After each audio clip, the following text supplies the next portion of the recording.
disassociation in social work.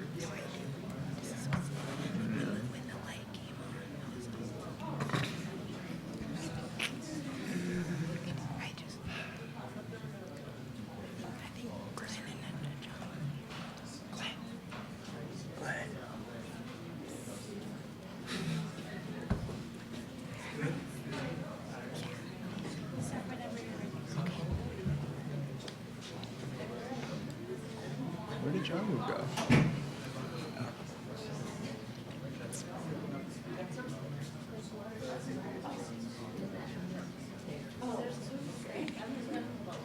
There's 3 microphones and 4 of us. How should we do it? When I'm done talking, I'm just going to push my No, I guess he was in Latin America, so he just came back today and he didn't have the energy. Yeah. So you should definitely, yeah. Should we come up? Yeah. Yeah.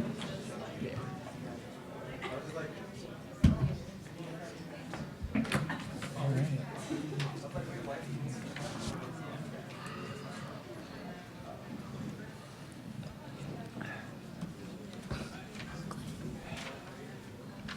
Gotta get Glen up here. Glen. Glen.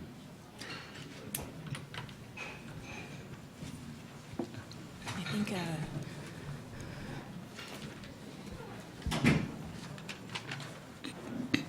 yeah, it's working.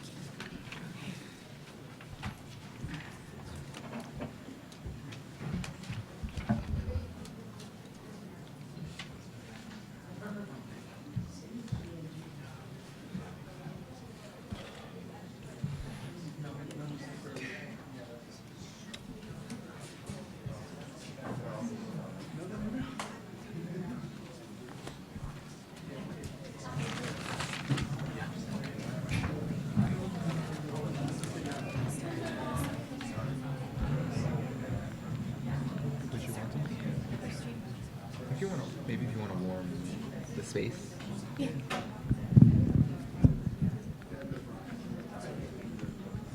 Hi, everybody. Welcome to the People's Forum.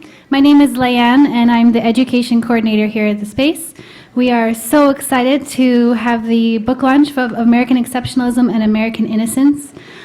This is really, really relevant to our program here. We are a movement incubator for working class and marginalized communities. So we are excited to have programming here that develops to our political education.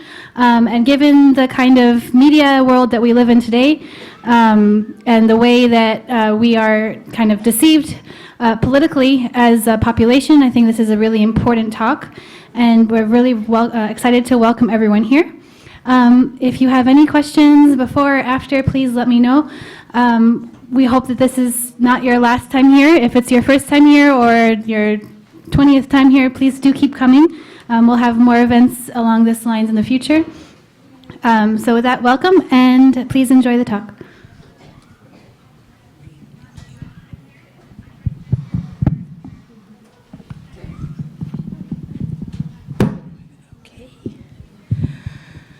So, as she said, we are very excited to be here. I know that for me, it's an honor to be here sitting with such an esteemed panel. My name is Brittany Friedman. I'm a professor at Rutgers in the sociology department. I research the carceral state, and specifically, my research looks at the systematic use of extreme punishment against racial and ethnic minorities in U.S. prisons. And so for me, tonight, in part, or mainly, tonight this is a celebration because we are engaging with Roberto and Danny's philosophical expose. And tonight we are centering white supremacy at the heart of American exceptionalism and American innocence. We are moving beyond thinking of these ideologies as benign cultural frames. Instead, we're taking a so-called radical stance. It's not radical, but some might say that it is, in what we are calling out these systems for what they are and have always been, which is carceral logics. American exceptionalism and American innocence are carceral logics because they are bolstering what we call a racial capitalist state. And so whether acting under the premise of sort of spiritual redemptionist, sort of a rehabilitative focus, or an incapacitative, or even neoliberal. American exceptionalism and innocence is representing a historical process of disciplining and surveilling socially constructed underclasses through punishment techniques. Military colonialism, chattel slavery, Jim Crow, mass incarceration, and shadow wars are obvious manifestations evidencing the true nature of American racial capitalism. And as Danny and Roberto convincingly show, America is criminogenic, and will cover its backside, for lack of a better word, at all costs.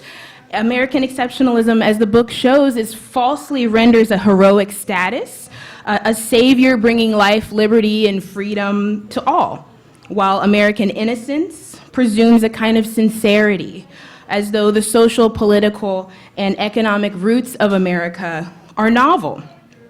But the only thing novel about slavery and genocide are their significance as the core building blocks of racial capitalism. And so as the book is stressing, the past is not the past at all. And the future is not dystopian, because dystopia has already come and it remains. And so, as a friend of mine frequently says, while I was reading the book, I was thinking of this quote, which is, "It is easier to imagine the end of the world than to imagine the end of capitalism." But I imagine our panel tonight will have no trouble imagining a different alternative. And so with that, I would like to turn it over to our panel, because I know we all want to hear their connection to the work and the significance in exposing the insidious white supremacist underpinnings of American society.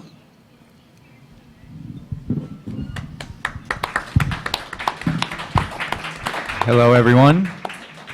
My name is Danny Haiphong. I'm one of the co-authors of the book, American Exceptionalism and American Innocence, A People's History of Fake News from the Revolutionary War to the War on Terror. And I'm just going to speak about the book, some major points, as well as how the genesis of how the book was created. And this book is really a culmination of a series of experiences. I was 22 when I encountered Black Agenda Report, and the book is dedicated to Black Agenda Report, which is the prominent voice of the Black left today. When I was 22, the U.S. was invading Libya through NATO. And I was here in New York City, actually. I'm originally from Cambridge, Massachusetts, but I was here in New York City doing the union semester program. And Occupy Wall Street was out in the streets chanting, "We are the 99%. But it troubled me that neither the labor movement nor the Occupy Wall Street movement spent much time talking about war and white supremacy, and Black Agenda Report helped me see why. With the aid of Black Agenda Report, I began to see myself as a member of a class, the exploited and oppressed masses within the beating heart of the U.S. empire. Black Agenda Report became my political home. The politics of the Black left placed the conditions around me in their proper context. So being Vietnamese had always meant frequent encounters with Orientalist-style racism perfected during the Korean War and Vietnam War periods. I grew up in a working-class household where Clinton-era deregulation of the banks, anti-Black racism, and endless austerity possessed real consequences for my family and my community. I watched my father work long hours to maintain living standards that were no longer in reach. I watched one by one as my Black peers perished at an early age. And then I went to college and watched the wealthy live lavishly while my darker-skinned peers and I struggled to survive. I had awoken to Malcolm X's American Nightmare. So then I came across Glen Ford, Ajamu Baraka, both of whom contributed to the book, Margaret Kimberly, Bruce Dixon, and the entire Black Agenda Report team, and they pointed a way forward out of these miserable conditions. They called for Black liberation, for socialism, for internationalism. Black Agenda Report wasn't afraid to share the spirit of George Jackson and the Black liberation movement with their readers. Black Agenda Report was the only publication to criticize the Obama administration without apology when the entire progressive and left movement in the United States went virtually silent. After struggling to organize in an elitist, white liberal arts school around struggles such as police killings of Black Americans and the ongoing Israeli colonization of Palestine, I began to write weekly for Black Agenda Report, to contribute what I believed was the most important tool in the hands of the oppressed, political education. Contributing to Black Agenda Report helped me synthesize what I had experienced in the labor, socialist, and anti-war movements. So when my co-author, Roberto Servent, emailed me in 2017 asking me to collaborate on the book, we began drafting chapters over phone, email, and text message. He's all the way out in California, in Southern California. So at first I was like, me write a book? I was young and couldn't help but think, shouldn't I be organizing instead? I eventually committed to the book when I began to see that, if done correctly, this project could serve a critical contribution to the struggle for social transformation. I was particularly excited to create a book that was both intellectually rich and rooted in the struggle of the working class. I believe that we succeeded in this goal and that these categories are not mutually exclusive.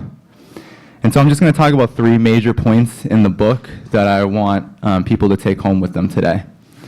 So one, the ideologies of American exceptionalism and American innocence are critical ideologies in the in the narration of U.S. imperial domination and exploitation. The ideology of American exceptionalism comes in many forms. It presumes the U.S. as a force for good in the world, a superior civilization, the most advanced and democratic social order ever created, a chosen nation, a city on a hill. The ideology is bound to white supremacy and creates a broad national unity around the interests of the ruling class, whether it's war, austerity, police state surveillance, and that's just to name a few. American innocence, it defends American exceptionalism. It presumes slavery as a mere blemish in a benevolent U.S. design. The millions killed in the U.S. and Iraq are worth it, according to the words of Madeleine Albright, the former Secretary of State under Bill Clinton. If you're poor, it's just that you weren't able to achieve the American dream. No matter how many Black Americans are gunned down by cops or imprisoned in the carceral state, at least Abraham Lincoln was able to free them from slavery. American exceptionalism and American innocence helps us answer the following questions. Is U.S. aid assistance or theft? Who gets to forget the Korean War? Who and what exactly does the U.S. military serve? Should imperialism matter to Black Lives Matter? American exceptionalism and American innocence promotes a spirit of revolutionary optimism that Roberto and I developed as we observed and participated in the political struggles of the last 5 to 10 years. Movements such as Occupy Wall Street, Black Lives Matter, and even the current Sanders campaign reflect a growing discontent among the working and oppressed classes in the United States. We wanted to show how American exceptionalism and American innocence have a profound influence not only on the oppressive social conditions of our period, but also on the struggles that we wage against them. This book thus contributes to the ideological struggle, the battle of ideas. We argue that ideology shapes history alongside the material forces of society. We must be able to deal with both for our movements for social transformation to be truly successful. Second, the book seeks to revive the anti-war movement. Internationalism is the most effective antidote to the myths of American exceptionalism. The book condemns the trillion-dollar U.S. war machine and also urges readers to develop solidarity with the people of Syria, Venezuela, Ukraine, Russia, China, Zimbabwe, Yemen, Iran, and all nations under the gun of the U.S. military. American exceptionalism and American innocence have been deployed most violently against people all over the world. We highlight this violence extensively in the book, as well as the struggles and triumphs of the oppressed against such violence. We challenge all readers, but especially those in the struggle for social justice of any kind, to reflect on the role that American exceptionalism and American innocence play in creating conditions where the issue of war and peace is erased from political discourse in the United States. How is it that so many progressives in the U.S. support war both implicitly and explicitly?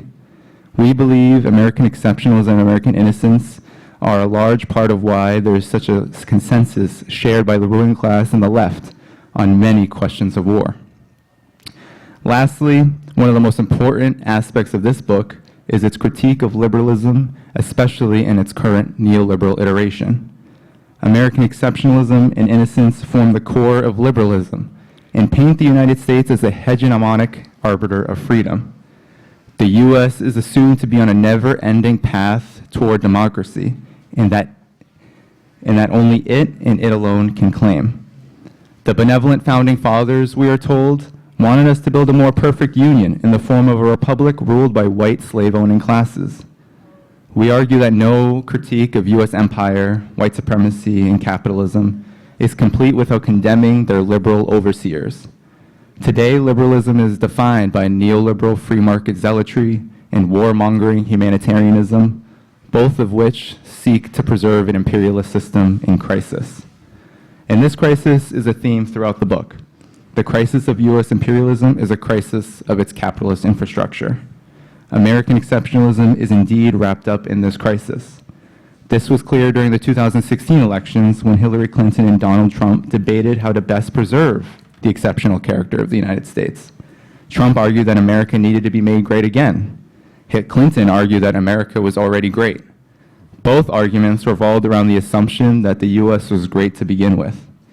We argue that for Black Americans, indigenous people, and much of the working class worldwide, this was never true. One of the most insidious forms of American exceptionalism in the neoliberal era is the politics of inclusion and diversity. In our chapters, Saving American Exceptionalism, Barack Obama, Hillary Clinton, and the Politics of Inclusion, in the next chapter titled The Violence of Inclusion, we argue that diversity and inclusion were a response to the revolutionary movements of the 1960s and 70s. These neoliberal narratives tell us that the U.S. has come a long way by drawing a straight line from the struggles of Black Americans for self-determination to the rise of Barack Obama. The same goes for the struggle for women's rights and the rise of people like Hillary Clinton. Completely ignored was how Obama, Clinton, and the so-called inclusive members of the ruling class operated as valuable weapons of counterinsurgency against the revolutionary social transformation movements of our time. Their unquestionable loyalty to Wall Street and the war machine make this explicitly clear. The Democratic Party is the engine behind the politics of inclusion and the exceptionalist ethos that rule it. Obama's presidency exposed diversity and inclusion as the last gasp of American exceptionalism. The politics of inclusion attacked any critics of U.S. imperialism by giving its rulers new clothes. Now we're in a period where Trump has interrupted that process by stripping the empire naked. The liberal wing of the ruling class is concerned that the image of the U.S. as an exceptional nation is all but lost, and they have nothing to offer the people to revive it. The Democratic Party has latched onto narratives of inclusion and diversity to distract from its complicity in the incarceration of millions of Black Americans or the predicament of nearly half of the U.S. population, which cannot afford a $500 emergency. Inclusion, says liberals, reflect the exceptional values of the nation, but it offers no solutions to the crimes being committed by the ruling class and the nation against people at home and abroad. And so all of this is to say is that there are immense challenges and opportunities confronting humanity. This book analyzes the ideologies of American exceptionalism and innocence to help understand the chaos and opportunity presented in this moment of history. An unprecedented level of consensus exists between the Democratic and Republican parties in the areas of austerity, war, and state repression. We are seeing this consensus being played out in Venezuela in the ruling class's opposition to programs such as Medicare for All, and in the recent arrest of Julian Assange in the United Kingdom today. All the while, we are being told that the U.S. is a force for good in the world that must stop the Russian bots, the Black identity extremists, and the Chavistas that lurk on our internet screens and on our streets. Finally, we don't only review the relationship between American exceptionalism and the crisis conditions that we face today. We root our analysis in the historic struggle of oppressed people to transform and overturn these conditions. We discuss the legacy of individuals such as Claudia Jones and Paul Robeson, and that of revolutionary organizations such as the Black Panther Party. We make clear from the outset that white supremacist and capitalist narratives of American exceptionalism have always been countered by narratives of movements by the oppressed and for the oppressed. Organizations such as the Black Alliance for Peace, represented here today, carry on this struggle in the here and now. If American exceptionalism tells a story of the U.S.'s journey of becoming a prosperous society from enslavement, a democratic society from genocide, and the leader of a world free from stability, then the struggle of oppressed peoples tell the story of the exact opposite kind of journey. We show that you can't talk about one without the other. So thank you.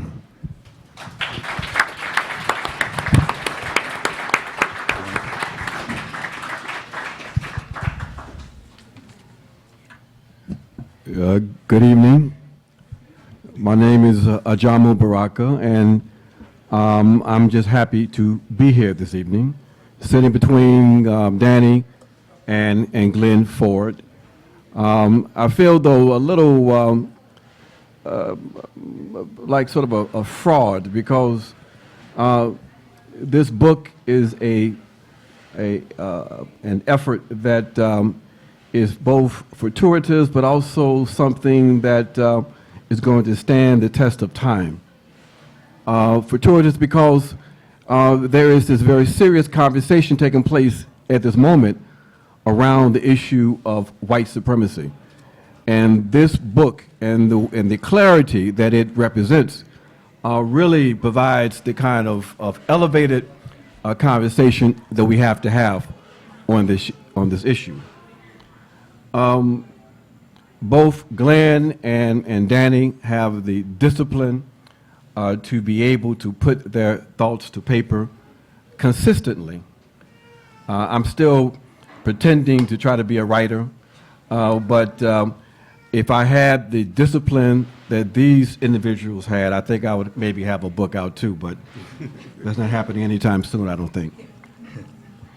But this is, you know, Danny mentioned, and we all know about what happened today in London with the arrest of Assange.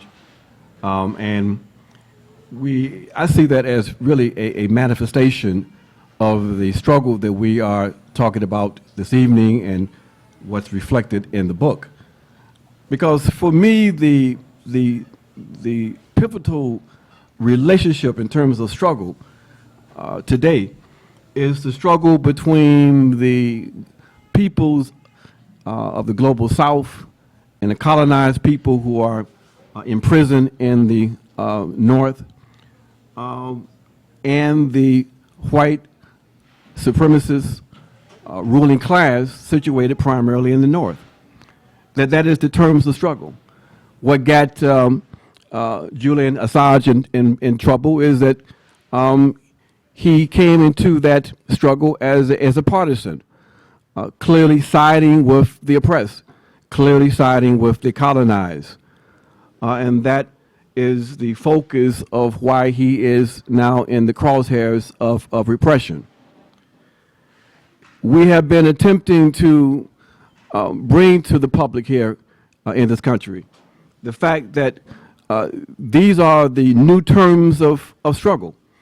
When NATO shows up in Washington last week to be celebrated as a marvelous instrument of freedom, we had to be there to try to communicate to the U.S. public that NATO is, in fact, a very effective instrument of white supremacist domination. But that is a very difficult struggle because of the consistent propaganda around this structure and the things that Danny and Roberto are struggling with in the book, and that is this notion that the U.S. and indeed Western Europe represent these benign forces, these forces for good, and therefore any instrument, any structure that they create has to be one that's on the side of the angels. But our responsibility is to clarify that confusion, to point out why they have arrested Julian Assange, to expose the true nature of NATO, and to point the attention of the public to Venezuela and to deconstruct the reality of what is happening with that attempt to undermine that experience. The very fact that Venezuela is not the test for who can be defined as a progressive versus the fakers is a result of the fact that so many people have allowed themselves to be propagandized down to their very bones. To believe that the U.S. has some kind of God-given right to intervene into the internal affairs of peoples and nations around the world. That God-given right, the belief that Daddy Trump and the Democrats have the right and the responsibility to intervene, is a reflection of the normalization of white supremacist ideology. You know, there is a sort of psychopathic element to this. People can be so upset, fired up, because of the alleged intervention into U.S. elections by the Russians, they say. But those same individuals who can claim to be so upset about that can then, without missing a beat, rationalize and support not only the meddling in Venezuela, but the imposition of political leadership, and not see the contradiction. So there's some kind of cognitive disconnect here when we look at this issue of white supremacy. And I think Roberto and Danny give us the language and the framework to really begin to move this understanding of these contradictions to another level. We have the framework now in I think a very clear way in which we can help people to understand the insidious character of white supremacist ideology. So our responsibility, and this book is providing us more ammunition, is to take the analysis and move that analysis to concrete actions. I mean, it's important to have the analysis to deconstruct, but we understand and we know that we are involved in a war. And therefore, our responsibility as citizens of empire is to take this information, take this knowledge, and to translate that into concrete resistance. And that's what we are trying to do with the Black Alliance for Peace. We have been attempting to help to revive the anti-war movement here in this country, the anti-war and the anti-imperialist movement here in this country. We believe that is the central issue that has to be discussed in the 2020 elections. And we believe that if we don't address that issue, that we're going to see more intensified repression and more of these adventures around the world. So we have a serious task before us. We salute Roberto and Danny for providing us this marvelous instrument. I'm honored to be associated with this book, to be able to lay out some ideals about the book, and we are pushing very hard for everyone in this country and really around the world to take up this analysis, to take this information and add that to your arsenal of opposition. So, Danny, thank you so much for allowing me to be part of this project. This is I think, historic project, and we stand with you to try to reverse not only white supremacy, but the latest manifestation of repression and the new McCarthyism that you deal with in this book. So thank you so much. Thank all of you all for coming out. Let's push this book out around this country and really around the world, and let's go forward and build the kind of movement we have to build in order to put a stop to this madness. Thank you.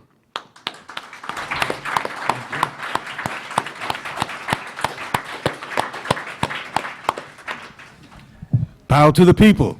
Power to the people.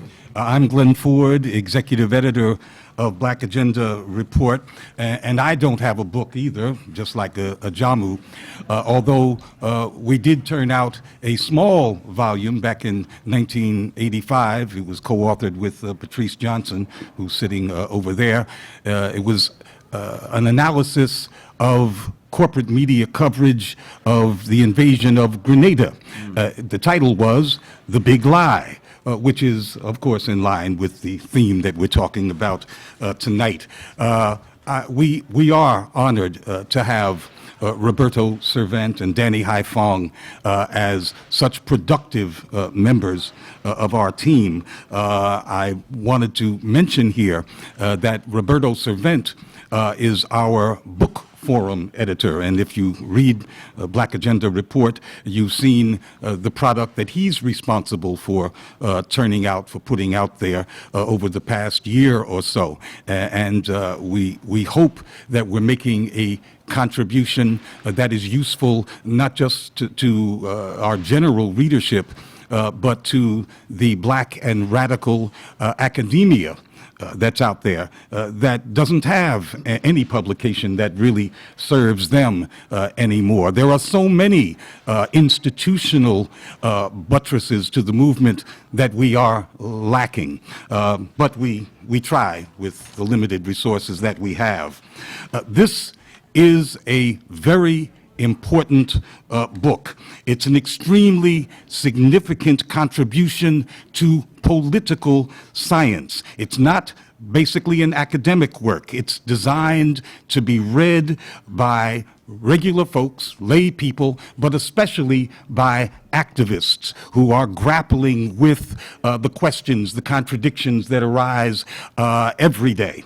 It's important because this book does not treat American exceptionalism like some kind of narrow topic on American foreign policy, something to be compartmentalized and put over here. It's not just about U.S. violations of international law, those countless times that the United States has carved out an exception for itself to justify its lawless conduct in the world. It is about that, of course, but Danny Haiphong and Roberto Servant have painted a much broader and deeper picture, a picture that explores the very origins of the U.S. imperial personality and the world view that makes that imperial personage feel that he is exceptional and that his country is exceptional, and that allows him to believe that he and his country can get away with anything in the world. And not only is he not doing harm, but by his very existence, he is doing the world some kind of good. Exceptionalism is fraught with contradiction. The imperial man and his country are not only outside of history, in their own minds, of course, it and they are also the supreme achievement of history. And if you believe that, then every adversary of the United States is an enemy not just of the United States, but of human progress. And the United States is obligated by that kind of reasoning and logic, obligated to bring them down to size or to obliterate them. It's a kind of white man's burden, of the peculiar American kind. It justifies all U.S. wars, all U.S. military adventures, and any and all crimes by the United States, because we, the Americans, meant well, and we always mean well. It is about innocence, a permanent state of innocence that justifies a permanent state of aggression at home and abroad. The United States has been at war for every minute of its existence, but it doesn't admit to a single aggression during its entire history. It is innocent and will remain innocent forever in the minds of indoctrinated Americans. The American brand of imperialism is profoundly white supremacist. Unlike the European empires, the U.S., its national territory, was carved out of the lands of other darker peoples, most of whom were exterminated. Its vast wealth and its status as an early economic superpower was derived from the enslaved labor of Africans. Its formation, its expansion, and its rise to global power is the result of a ceaseless succession of crimes against the Native American, against the slave, against its neighbors, and finally, against the continued existence of human life on earth. Such a society has a profound and abiding need to believe that it is innocent and to place itself outside of the norms and the standards and the laws of the rest of the planet. That is, it has a need to declare itself exceptional. The national mythology goes that America was born exceptional. It was born divinely chosen to be a light unto the nations. The U.S. has used that mandate, a mandate that it gave itself. It's used it to justify its attempt to establish itself as the supreme arbiter of Earth. It has empowered itself to judge and condemn and punish any and all other nations. Indoctrinated Americans believe that this is their country's mission because the U.S. is not only powerful, but its hands are clean. So it is morally qualified for this mission. Clinically speaking, this is insane. And I mean clinically speaking. People who think like this are not in their right minds.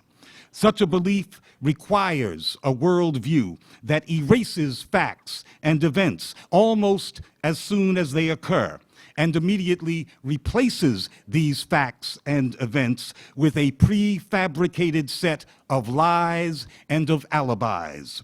And that's what indoctrinated Americans do. They do it as a matter of course. They do it while breathing. When they're not forgetting the past entirely, and Americans know little about the past, they tell lies about the past. And since most of them agree to treat the lies as if they are true, the country is then free to commit another set of crimes. This is not a description just of recent history. I'm not talking just about the Iraq War and Libya and Syria and now Venezuela. It's really about the entire history of the United States. There's nothing new about fake news. Most of it in the United States has always been fake news. That's another word for propaganda, masquerading as news. The ideology of exceptionalism most constantly must be replenished. It has to be reinforced with lies. This book, and it was necessary that this book be a confrontation with the lies that have been told to Americans and by Americans. But this house, the place that we're in tonight, is a house of socialism. So we've got to emphasize, and this book emphasizes, that the ideology of American exceptionalism is designed to serve a real system, that real system being capitalism, which is now in its late stages, and to serve a real ruling class. This American imperial capitalism and its justifying ideology, American exceptionalism, are peculiar, if not unique. Peculiar because white supremacy is at the core of this ideology, and it is at the core of the DNA of the United States. This is the white settler state, the only one that became a superpower. It did its mass murder and mass enslavement right here at home, rather than in some distant colony like the Europeans. Its white supremacist crimes were not foreign exploits, they were domestic policy. The United States created the world's first totally racially regimented society. That society was the model that inspired Adolf Hitler and inspired South African apartheid. But white Americans don't feel that their nation bears any responsibility for European Nazism or for South African apartheid. And even if they feel some guilt about their own system of racial regimentation, the original system of racial regimentation, they classify that experience as an exception to the nation's otherwise glorious history. Slavery and Jim Crow are past, they believe, and should be forgotten, even if they have left a mark on every aspect of life in the United States.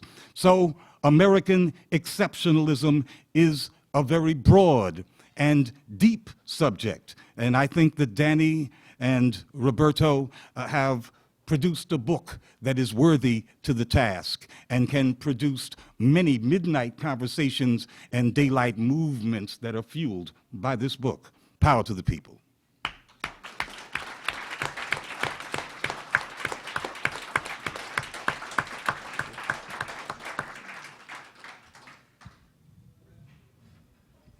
It's going to be very difficult to follow that up with my questions. I will say before I set up my questions, and I promise I'll get to my questions after I set up my context. When listening to our panelists, one thing I will say is that I like the idea of the cognitive disconnect, because it made me think about the need to pathologize white supremacy, because if you don't pathologize it, you can't deconstruct it. And I kept thinking through that and what that means, and I'm going to try to think through that as I speak and set up my questions. So you'll have to excuse sort of the whimsical preface to my question. I will ask everyone to excuse it, and I think it's perhaps a coping mechanism for what is a depressing state of affairs. And so, as I said earlier, America is revealing its face, right? It's shedding its gilded veneer of prescriptive socio-legal and political fantasies. And to be specific, what I'm talking about is notions like equality before the law, one person, one vote, the rule of law and not men, right? But you could argue that larger portions of the population are becoming sort of hip to the internal scaffolding that has propped up the United States, and all along, right? And as we're hearing, and as you'll see in the book, it's a white Judeo-Christian patriarchal ideological superstructure that's sort of massaged away in the discourse of prescriptive Western liberalism, while its machinations of racial capitalism sort of continue evolving in what I would consider its next efficient iteration, and that's what's scary. And so I say all of this because my first question, I think, is going to annoy the panelists, because it annoys me quite often, but I really think that we all would want to hear what your take is on it. And so the first question is sort of, given what we know, is there anything new about American exceptionalism and American innocence in the era of Trump? It's a very good question. Our book actually addresses the Trump phenomenon quite deeply, and my answer to that question is that there is something very new about American exceptionalism under Trump, and it's that the ideology is obviously in a deep state of crisis, and that the last 40 years of neoliberal dogma, of economic stagnation for the working classes, of endless warfare, has produced a condition where someone like Trump, a celebrity president, someone who openly espouses white supremacist ideology, someone who is a billionaire in his own right, someone who really reflects the evils and the ugliness of the United States and its history, was able to walk into the halls of Washington, into the commander-in-chief's seat, and do so in a way that was actually to the T and to the cusp and to the actual structure of the United States. And that's why Russiagate became a thing. And we talk about that. We talk about why Russiagate developed in Chapter 16. And it developed because Trump used the actual mechanisms of the U.S. electoral system to win. And we, you know, a lot of us in this room know about the voter suppression. A lot of us know about the rigged nature of the U.S. elections. But especially the Democratic Party elite, especially the U.S. intelligence apparatus, did not want that to become the topic of conversation. So Russia, in a sense, became the scapegoat. And it became the scapegoat because there was also a real interest of the United States to do that, because under the Obama administration, there had been so many policies forwarded that were all about militarily surrounding Russia through NATO and ensuring that Russia and its ally China were unable to cement their rise to power in the East. And so what we had under Trump was this political vacuum filled by someone who represents the ugliness of the United States, but also represented another side of that reality, which is that millions of people in this country are sick and tired of everything that we talked about on this panel: the wars, the racism, the economic decline, and the runaway wealth. I mean, in this, 3 individuals in the United States own more wealth than 50% of the nation, and that goes globally as well. So people are sick of this. And, you know, I think that's what's really new, is that this narrative of American exceptionalism is ripe for challenging. And it becomes even more powerful and dangerous. Glen Ford says this all the time. He says that a declining empire, an empire in crisis, is a dangerous one. And so that's why we've seen these narratives be hurled at us. I don't think I've only, been, active in political struggle for, 10 years, a little less than 10 years, and I've never felt anything so harsh before this. The way that we're just bombarded with the depths of American exceptionalist ideology, being told over and over that Trump is some anomaly, that Russia did it, that we have all of these lies being spewed to us, that Julian Assange collaborated with Russia to get Trump into office. All of these lies in order to hide the fact that both parties, the entire structure of the United States, is guilty of crimes that are ultimately now being bore witness by masses of people globally, especially.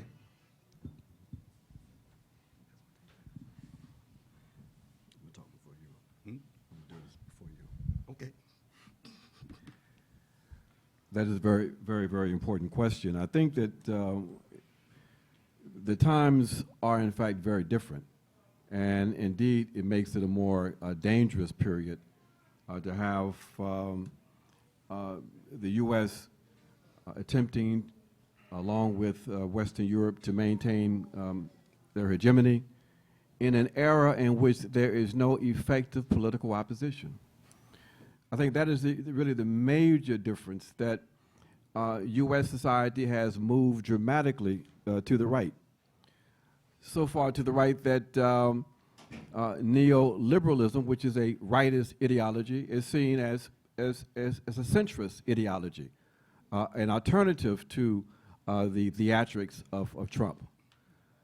It's a different moment also because the most effective weapon deployed against the U.S. population was the Obama administration, and the result of that deployment has meant that there's been a normalization of rightist ideology here in this country, so that they could uphold Trump as an anomaly while supporting and advancing the neoliberal agenda. The difficulty that we face at this moment is that we have no effective opposition, that it's quite obvious to many of us that even the oppositional work that some of us are involved in, that the response from the state will be more repression, more violence, because of the ongoing crisis that the state and the system faces. That the legitimacy that once held the society together and ensured the reproduction of support has been shattered. And the consequence is that the state and the ruling class is more dependent on the use of force and violence in order to advance and to maintain its interests. This is a very, very different moment, one in which we can expect more violence and force, and one reason why we are going to expect that is because, unlike other periods, there is no space for reform. The only reform that we might see in this country is a neo-fascist period. And understand this, fascism is a capitalist reform. So either we have a more pronounced and effective move toward socialist opposition, or we're going to have a period, I think, of neo-fascism here in this country. I get a little nervous when we talk about fascism in this country because I think that there are several brands or tendencies of fascism here. But moreover, I believe that the United States is the home of fascism, that the Jim Crow, and this is in a fairly industrialized area, the Jim Crow South was where fascism was created. And in fact, that if we look at the Jim Crow regimes, we see that you can tick off the different aspects of fascism that people put together to describe European fascism, and Jim Crow U.S. Fits the bill better than most European fascisms. The Jim Crow South was a one-party state, Democrat, no other parties, for about 80 years. It was a place in which the rulers frequently resorted to mob rule. That's what lynching is all about. It is a place where the ruling governmental order was answerable to the most reactionary elements of the bourgeoisie, the people who were making their money on pulpwood farms and sharecropping. These were the worst of the worst, and they controlled the government. And militarism saturated the South, and not just in the Jim Crow era, but it was a legacy of the slave era, when every able-bodied white man was obligated to be part of the slave patrols, to collectively enforce the slave order. And Jim Crow was a modification of that. So this is the birthplace of fascism. It's why Hitler was so inspired by the American experience. It wasn't just the segregation. It was the system that was put in place. Now, in terms of Trump, Trump is therefore calling to stir up the winds of a system from the past that is no longer dead, never did die. And I think it's important to see that some of his main themes, the ones that he uses that actually energize his base, besides just the raw race baiting and name calling. Basically, Trump, if he has a message for the white masses, he certainly has no program, but a message for the white masses is that he wants to get white people work. That's why he rants against China and says he's going to bring these U.S. corporations home. He's basically promising white men work. That is how they received the message.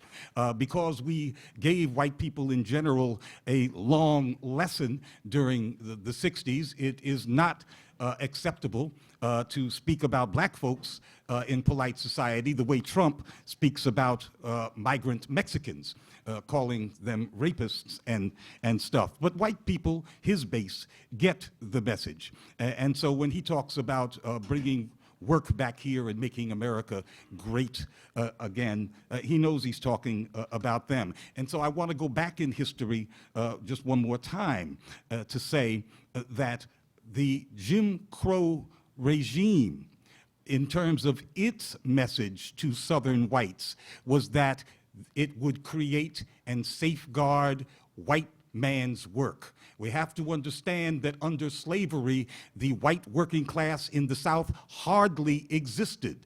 Not just stoop labor in the fields was performed by slaves, but most of the factory work was performed by slaves, either rented or some factories owned their own slaves. The intercoastal maritime industry, which is how most goods moved about, was 90% manned by slaves. And in fact, if you would see a boat engaged in intercoastal shipping during the slave era, there'd only be one white man aboard.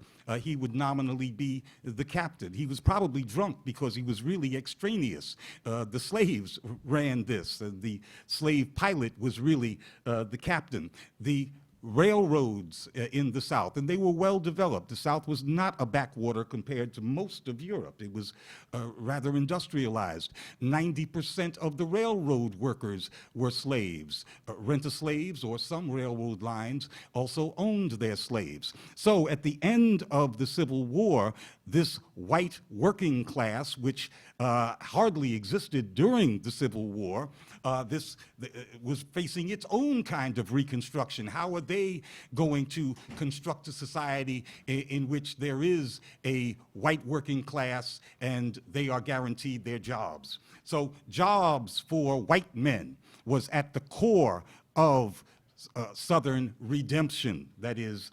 post-Reconstruction.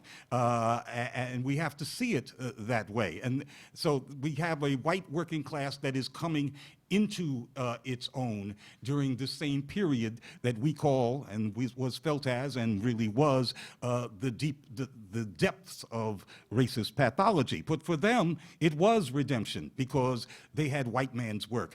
Trump sounds that theme now. So that's the blast from the past. The kind of fascism that these liberal Democrats are cooking up is a different story. And certainly, Black Agenda Report has been put on a blacklist by these very same people, as has the Black Alliance for Peace, which can't put out a Twitter without some advisory coming on saying to read this at the peril to your life.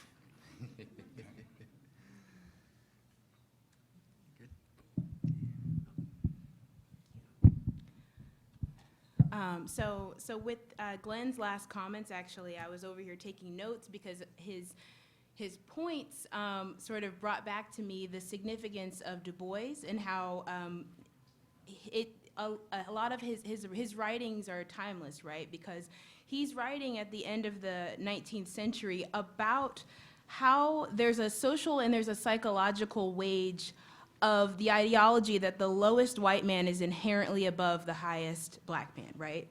And so what Glen is saying is it's sort of showing how that ideology is bolstering support for fascism as a safety net for capitalism.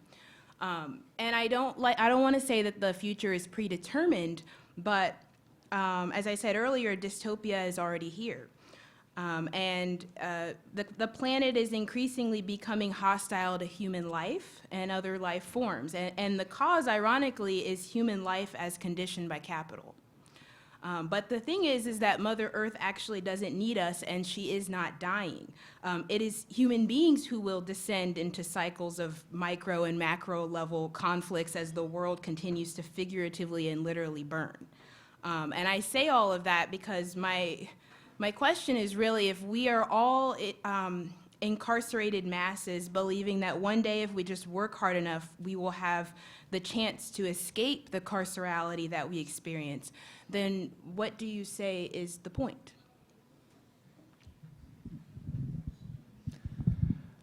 It's a pretty deep question. Well, I think the point is that, and our book talks a lot about this, is that American exceptionalism really isolates the people of the United States, not only from themselves, from their ability to see the conditions before them, see everything that Glen was talking about, Ajamu, that I have been talking about, in terms of the white supremacist and deeply ingrained capitalist misery that we live in. Not only that, but we are blind to the real struggles that are happening around the world. One of our chapters, we talk about a comparison of, does the U.S. really care about human rights? And we compare U.S. support for Saudi Arabia, which is a known sponsor of terrorism around the world. We know that it chops journalists' heads off. We know that the Saudi monarchy is one of the most dictatorial and oppressive societies that the U.S. basically upholds militarily. We know this. However, barely anything is ever said about that in the corporate media, in just any institution of U.S. society. However, you do hear a lot about Cuba, and Cuba being a one-party communist state that it's starving because socialism just creates miserable conditions and poverty, and we're hearing the same about Venezuela now.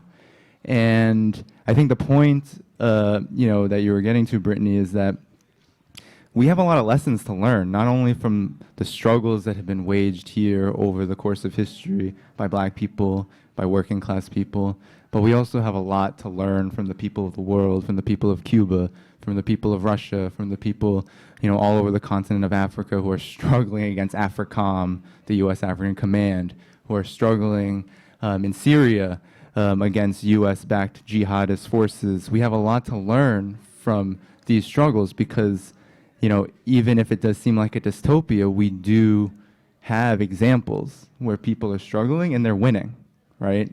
So one of the reasons why Venezuela is on the chopping block right now is because in Syria, the U.S. failed. The U.S. continues its meddling, continues its support for these proxies, but the people of Syria stood up and defended their country, and we have a lot to learn from that.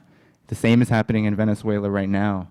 And so we have a lot of lessons to learn from the people of the world. We have a lot of lessons to learn about our own history. And we can't get there if we continue to think that the United States is a force for good in the world, that there's something redeemable about the social structure, the political and economic structure of this society, because that really is, I think, what is impeding even the most radical forces in the United States, right? I follow a lot of socialist groups and a lot of left groups, so-called left groups, and still to this day, they can't say anything good about Syria. They can't say anything good about Venezuela. They just can't look beyond the borders of the United States and see anything that at all can be learned from. And I think that's a real problem because it reinforces this white supremacist supreme being that is ultimately white, that is so ingrained in our society and our culture. Danny, the danger of that also, too, is that these forces are susceptible to white supremacist appeals. Even though they may define themselves as leftists, if they have not been able to root out white supremacist ideology that sees the West and Western civilization as the example of the apex of human possibility, and see the people of the global South as individuals whose value and whose experimentation in terms of how they're trying to advance their own national independence and political development, if they cannot value those attempts and stand in solidarity with peoples from the global South, then as this society and economic system continues to deteriorate, then they may be open and susceptible to appeals to white unity, cross-class white solidarity. And that's why white supremacist ideology is so fundamentally important to confront and defeat. Let me also say, though, very quickly that while that's important, the ideological and psychological components of white supremacy, what we grapple with in, for example, the Black Alliance for Peace, is to connect up that ideological component, that psychological component, with the structural expressions of white supremacy, international white supremacy. We connect up those structures that help to perpetuate, in essence, objective white power. The World Bank, International Monetary Fund, dollar hegemony, the World Trade Organizations. These are the hegemony of finance capital. These are the expressions of how white power is able to advance itself. So we don't want to get fixated or too focused on the social psychological components of white supremacy. We always bring in that material element because, again, we understand that it is those material relationships that have to be transformed. And that understanding has to be articulated because one of the things that we've got to get across to people is that there is, in fact, an alternative. One of the ways in which the rulers are attempting to try to maintain their dominance is to have us to believe that there, in fact, is not an alternative. Our responsibility as activists, as radicals, as revolutionaries, is to never allow ourselves to surrender to that kind of logic, to help people to understand that we can be more than what we are today, to have that kind of vision that will fuel the kind of commitment for revolutionary transformation that we have to have here in this country. And to remind ourselves that our responsibility is not just for ourselves, but our responsibilities stem from the fact that we are at the center of empire and that we have to fight this empire on our behalf, but more so on behalf of the global majority on this planet.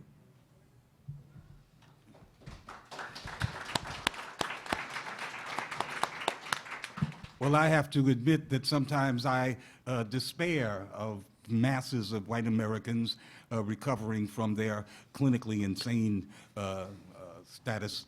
But then tomorrow I'll feel better about it. Often they seem to act like Pavlov's dogs, and all you have to do is ring an exceptionalist bell, and the usual super patriotic response will occur. I think that this pathology will only be decisively broken or interrupted as the system which it was designed to buttress and support is defeated at various stages of its defeat and decline. Nobody here has crystal balls about how that goes down, so I'm just making a general statement. But I want to go back into history again to explain why I'm actually very optimistic, since I know that the system is in terminal decline. And that is to say that there would have been no radical Reconstruction Congress in the United States passing these amendments to the Constitution if there had been no Civil War. In fact, there would be no emancipation if there had been no Civil War. There had to be a great catastrophe in the United States to radicalize the minds of so many Americans that they would put in office a radical Reconstruction Congress less than a decade after Tawney's Dred Scott decision, which was accepted by most of white America at the time, at least in many of its aspects. My pessimism is only for the moment. The encouraging the encouraging aspect of the reality is that the system is in decline, and the pathology of American exceptionalism becomes less and less useful to its practitioners every day.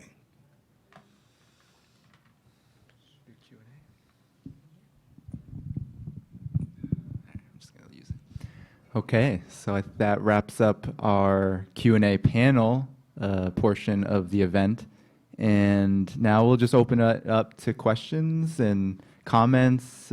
Please try to keep them within 1 minute, I think. We have a pretty large crowd. Thank you, everyone, for coming out again. So yeah, we'll take questions now. Leanne, do you want to help? Yeah. Leanne has the microphone. Hello. I've been trying really hard to think about how exactly to frame this question. So,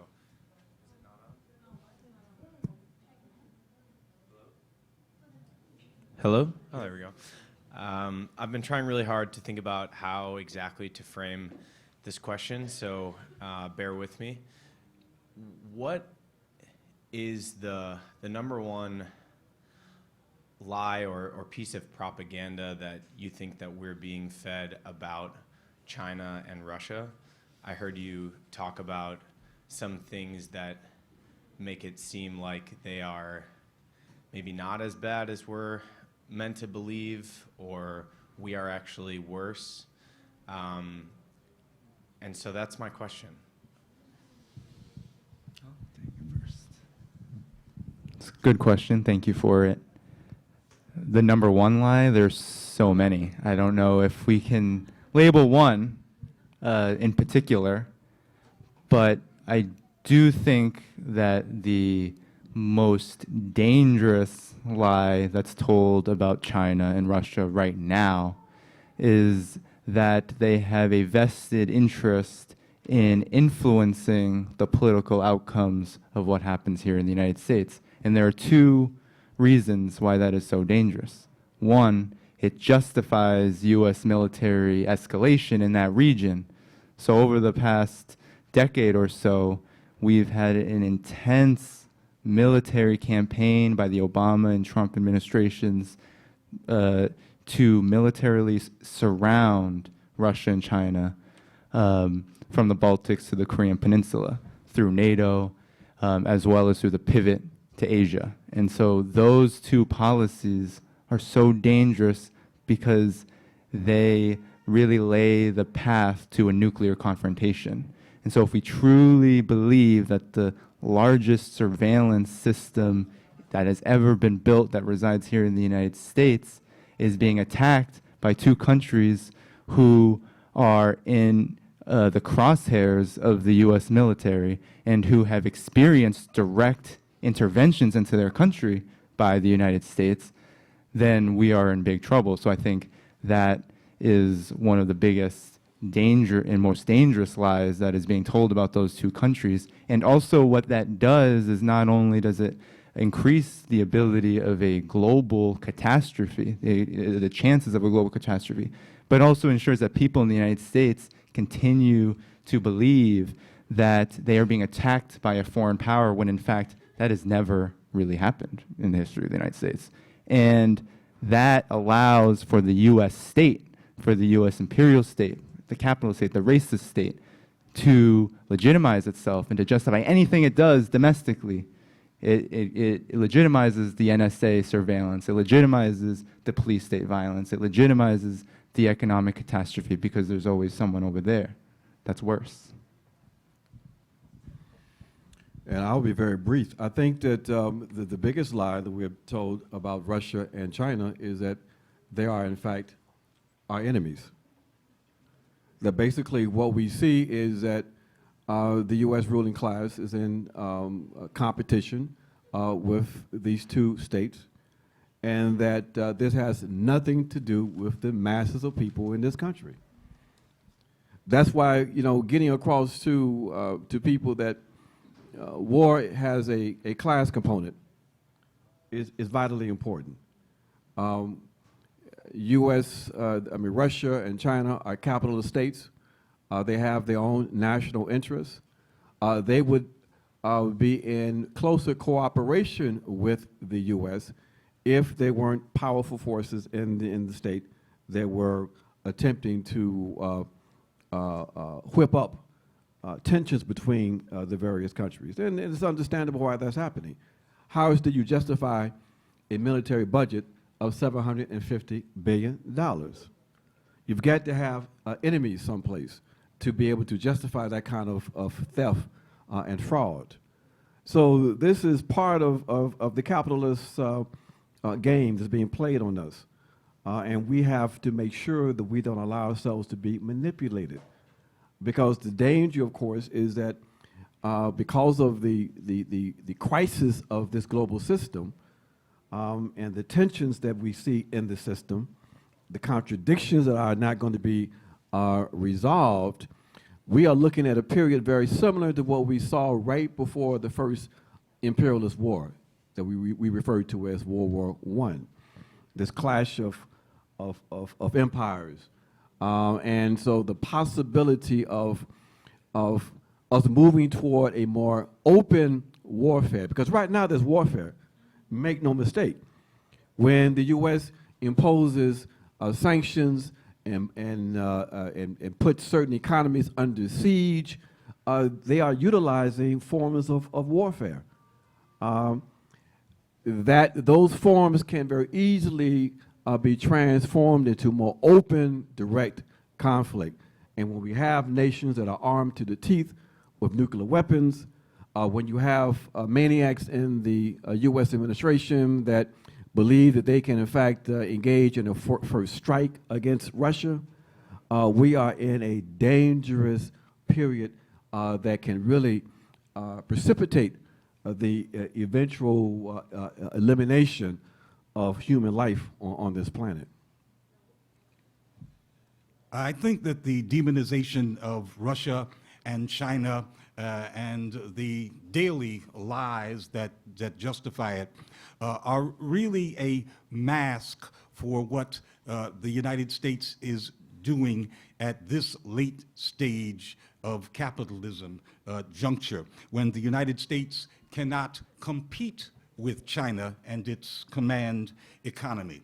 So we see inexorably that China is regaining the position that it actually occupied in the world before Christopher Columbus began the European raping, pillaging, plundering expeditions 500 years ago. That is inevitable, but it is also unacceptable to U.S. empire. Because to be an empire, you must be the boss of all. And so this is a kind of twilight struggle, the twilight being for the United States. But that means that although the U.S. is claiming that it's responding to imaginary or rather contrived aggressions from Russia and China, what it is actually waging is a war against all. And in addition to its deployment of its military and its provocations daily with its military, it has now taken the decisive step of weaponizing the dollar, or hyper-weaponizing the dollar. And under Trump, we see the weaponization of the dollar now being taken to the point where it is being used even against U.S. allies as a whipping stick. And we saw that when Trump pulled out of the agreement on Iran and then introduced secondary sanctions against anybody that would trade with Iran, including the Europeans, which then prompted them to set up, at least pro forma, an international mechanism that would allow the processing of trade with Iran that got around the U.S. sanctions. That's part of the war against all stage that U.S. imperialism has now entered. So this means, if we look at the big picture, that far from being a light unto the nations, as American exceptionalists continue to think the United States is actually thwarting the productive forces of the world. The U.S. is standing in the way of the world solving its problems, which are solvable if U.S. imperialism gets out of the way. So I think we're going to take a couple of, like maybe 3 questions, and then we'll respond to those. So if anyone wants to raise their hands.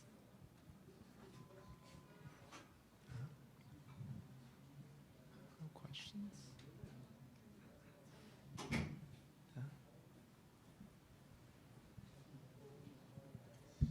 Okay, thank you.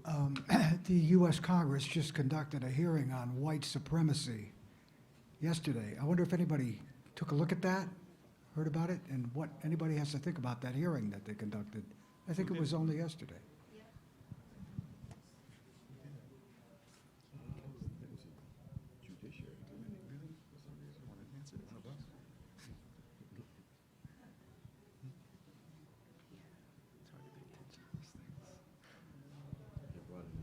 Hi.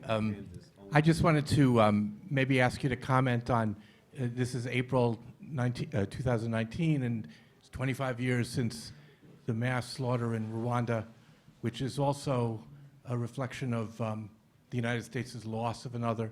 In 1989 to 1991, the Soviet Union fell apart, and that other was no longer there to block and have anything to say to the United States as it backed Paul Kagame, who's still the president of Rwanda to this day. In October 1990, he took a part of the Ugandan army called the Rwandan Patriotic Front. It was not Rwandan, it was Ugandan, and invaded Rwanda, setting off a cycle of slaughters that resulted 25 years ago in the so-called genocide there, massive slaughter of 800,000 to 1 million people. And I just thought maybe it would be nice for you to comment on that, given that the press now, like the New York Times had a front page picture of Paul Kagame the other day on the 6th, the anniversary of the killing of Habayurumana, April 6, 1994, when the famous part of the genocide happened. So I just thought, I know that Glenn in Black Agenda Report has written about this, so I hope that you'd comment.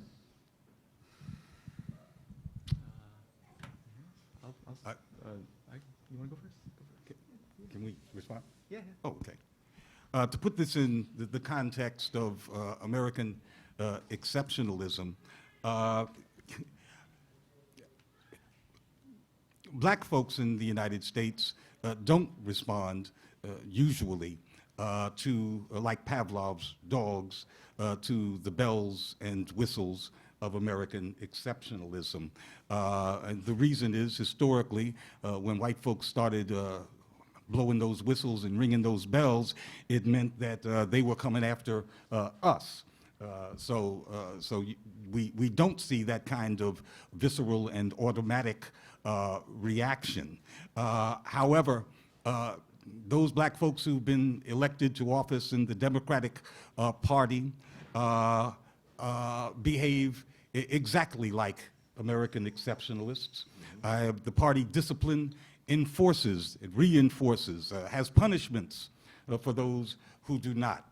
And so here we have the death of 6 million Congolese over a 20-year period, and those massacres continue to this day. Under Clinton and Bush and Obama and now Trump. And the Congressional Black Caucus has had nothing to say, literally nothing to say about the greatest genocide since World War II. This is a shame, a mark against the black misleadership class, as I like to describe them, that will never be erased, largely because now they're acting just like ordinary Americans. So I'll just say to the question on the hearing on white supremacy, I did not catch that, but I do think that what's interesting about this period, and we do talk about this a lot in the book, and I think it ties into the question of Rwanda as well, is that one of the most insidious manifestations of American exceptionalism and innocence today is this response by the so-called quote-unquote resistance to Donald Trump to his white supremacist machinations.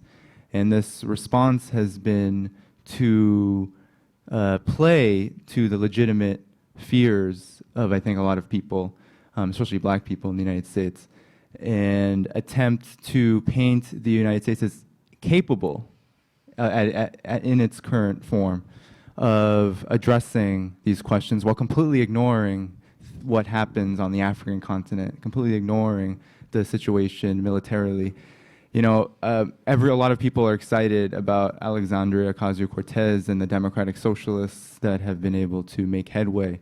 But one of the things that has been so disheartening is when they make public statements against Donald Trump that he's a white supremacist, and then at the same time call Venezuela a failed state. And I think that is really disturbing because it reinforces this erasure of the 6 million Congolese that have been killed by US-backed proxies, Yoweri Museveni in Uganda and Paul Kagame in Rwanda. And it reinforces this notion among progressive Americans, people who believe that they are ready to do good, that they can do that within the current structure of the United States, that they can elect a congresswoman, a congressman, whoever, to actually transform the society. And that's just not the case. And I'd like to say that I think everybody in this House understands that you can't be a socialist and an imperialist at the same time. And the kind of behavior that Danny was just, political behavior that Danny was just describing is social imperialism. And we are obligated to call them out on that. And again, the very fact that they can get away with that is another example of the degree in which the normalization of white supremacy has been accomplished. The politics in this country where you can be progressive, or call yourself progressive, and still associate and relate to U.S. imperialism is absurd. And we've got to, deal with that. In very, very direct ways. The ideal that one can be supportive of intervention by the Trump administration into Venezuela, while you then simultaneously declare yourself to be opposed to white supremacy, is really just a reflection of the confusion. We've got to expand the understanding of what we mean by white supremacy, and understand that white supremacy and white supremacist ideology does not depend on race, for example. I think one of the most effective white supremacists over the last decade was Barack Hussein Obama. If you are upholding and advancing white power, then you are, in essence, a white supremacist. And you see the examples of that every day. How do we explain the fact that people can go for the notion that Trump, who they criticize every day as being a liar and despicable, who would then turn around and say he's concerned about the humanity of people in Venezuela, and they support that, or pretend to support it, is madness. The fact that the U.S. can say to itself that it upholds certain values, and you see some of these so-called progressives talking about our traditional values, but they can say nothing or say nothing much about the slaughter in Gaza. That the war, this brutal, barbaric war, can continue in Yemen without effective opposition. That no one seems to notice that the U.S. is still in Afghanistan. So we've got to bring people back to that senses, because right now, irrationality seems to rule.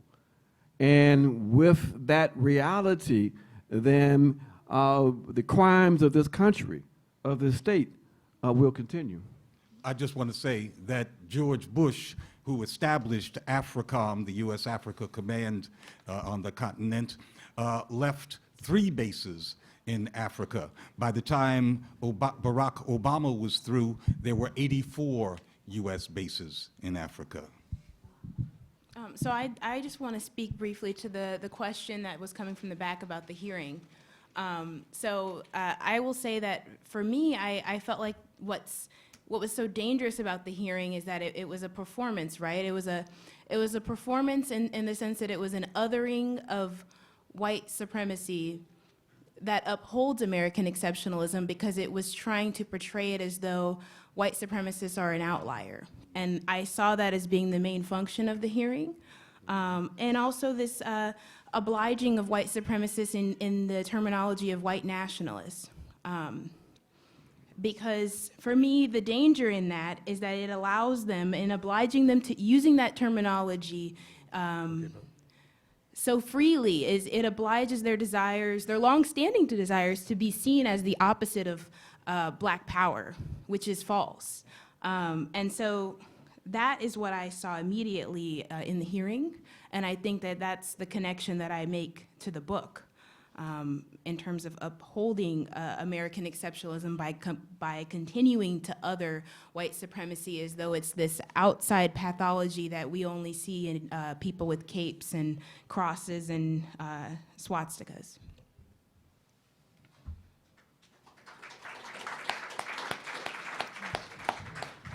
So Ajamu had to run. He's been traveling a lot and doing a lot of hard work in the struggle against imperialism. But we still have a lot of time. So please, more questions, and we'll continue to have this discussion.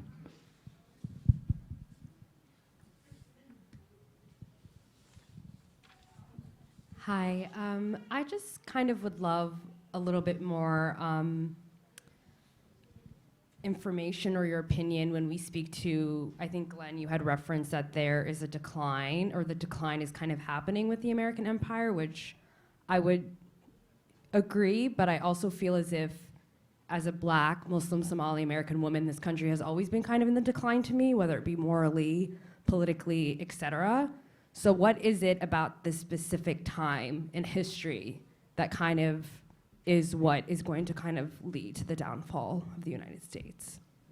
Well, go ahead. Maybe we could take a couple and then we'll answer them together. So first, I just want to say that I think my politics align most closely with Black Agenda Report, and my question actually relates to a lot of stuff I've read in Black Agenda Report, which is there's been a lot of discussion about identity politics and how divisive it has become. And I'm wondering, you've also in Black Agenda Report have written about how various kinds of foundations support progressive causes. So I'm curious to know what you think, and you know, when you're talking about activism, people coming together, it would seem to me that the ruling class would like to keep people apart because bringing them together could be a very powerful kind of resistance. So I'd like to know what you guys think about the impact of these divisions have on an anti-war movement, or keep it from happening. Okay. We can take one more and then answer. It's fine. Thank you. Hi, I'd like to ask you, what do you think is the best way to build a movement in the United States? I mean, do we need a revolutionary communist party?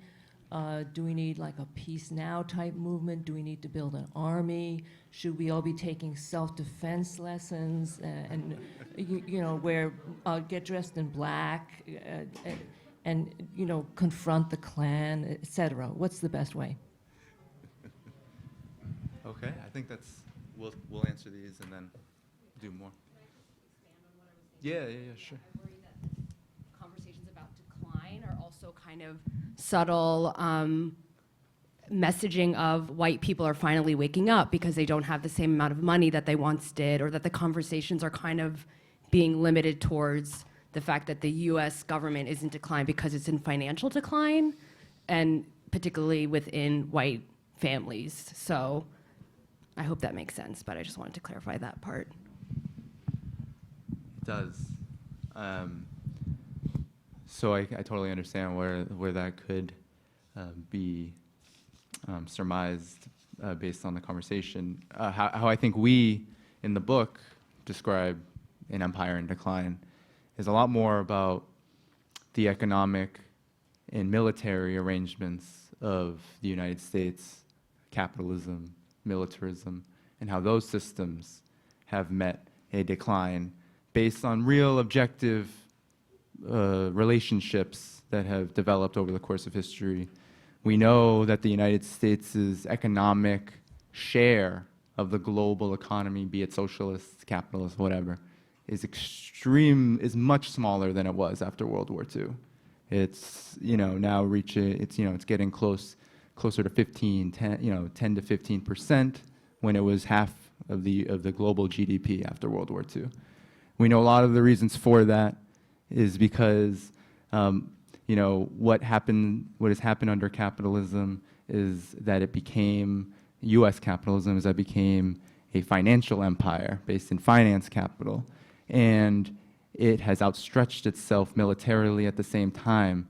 And as it has impoverished and immiserated billions of people around the world, it has at the same time been unable to sell the garbage that it produces, to sell the products that it produces. So that creates this stagnation, and that has allowed countries like China and Russia, despite all of the provocations against it, despite the fall of the Soviet Union, that has allowed them to emerge as new global powers on the world stage.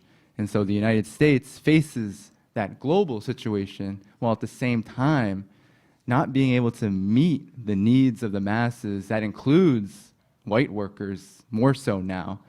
But this is especially true for Black people, where the mass incarceration regime has devastated Black people and has been a direct response to the fact that not only does the most progressive population in the United States need to be subdued at all times, but also that the economic condition of Black people in the United States has deteriorated so much as a result of this crisis. So I think that really is how we frame the crisis of U.S. empire in the book. And we tie that into American exceptionalism by saying, well, what is American exceptionalism justifying?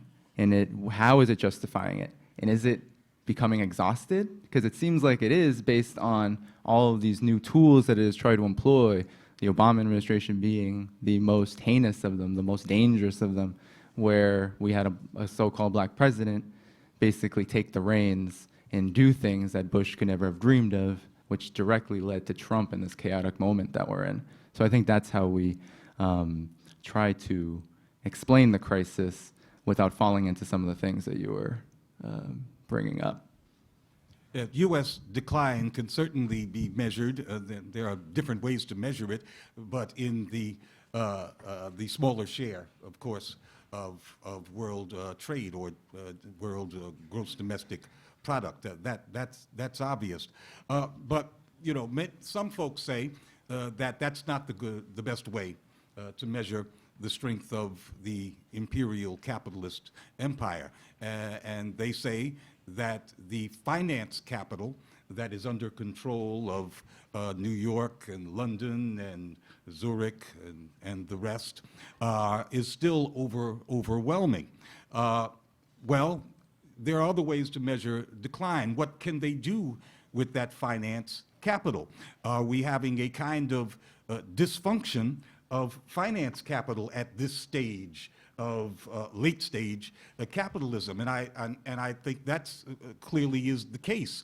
The United States has fallen behind China in trade and investment, not just with Africa, certainly with all of the Eurasian landmass, but also in South America.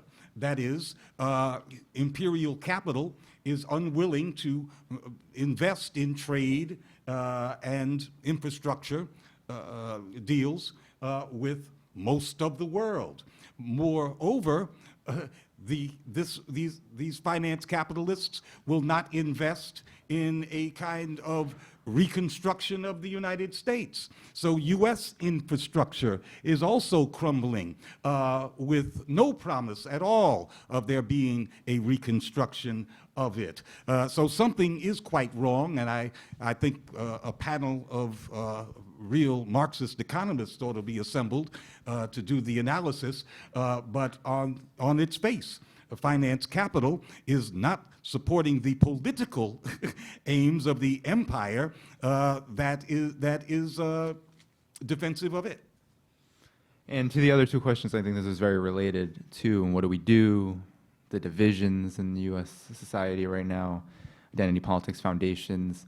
I feel like there's a big connection between the decline of the U.S. empire and its responses, the ruling class's responses to the real political aspirations of a lot of people, whether unconsciously, unconsciously, that there has been a real response through the nonprofit industrial complex, through these NGOs, internationally and domestically. I mean, Juan Guaido is a product of one of the big Western NGOs' canvas, that these forces are really, they are really designed to ensure that as the economic and political crisis of U.S. imperialism intensifies, that there's some way to manage it socially, that there's some way to ensure that the aspirations and the movements that emerge are channeled into acceptable forms of protest. And I think that is really what it really needs to be discussed. We talk about it in the Politics of Inclusion chapters. And I think, what do we do with that? Well, I think we need to facilitate these conversations in our struggles and our movements. I feel like a lot of people in this room, probably members of unions, are probably in schools, are probably in their communities doing this work, and that this really comes up probably all of the time. I don't think there's a conversation that I've ever had with someone, especially on this coast, where conversations about identity politics, about nonprofits, given their pervasiveness, just predominate.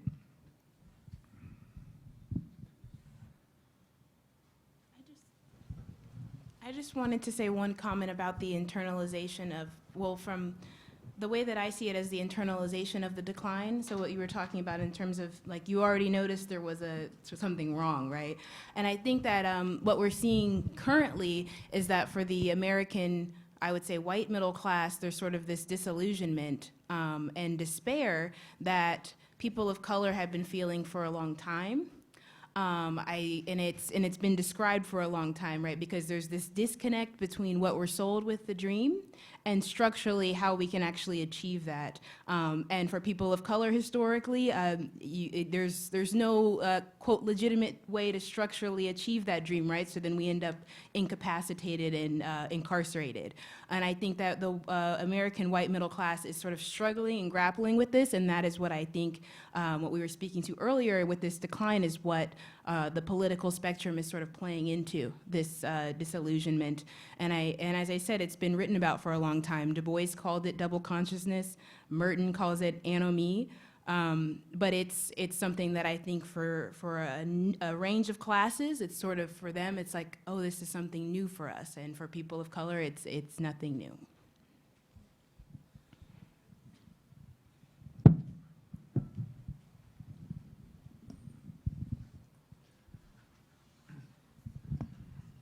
I just want to address something that I haven't heard anybody mention in this whole thing. How is the left going to be able to deal with the rise of artificial intelligence across our society? I mean, how does the union strike against robots?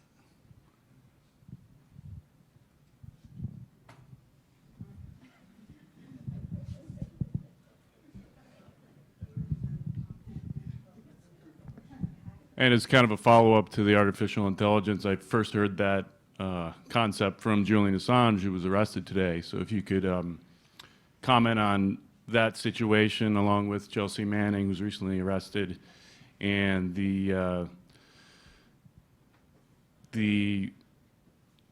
crazy prioritization of a news story, of a given news story. I know your book is entitled, it has fake news within it, and so what really is fake news, or like, if you see the truth coming out on Fox News about Russiagate, you know we're in strange times. So if you can comment on Julian and Chelsea. Thank you.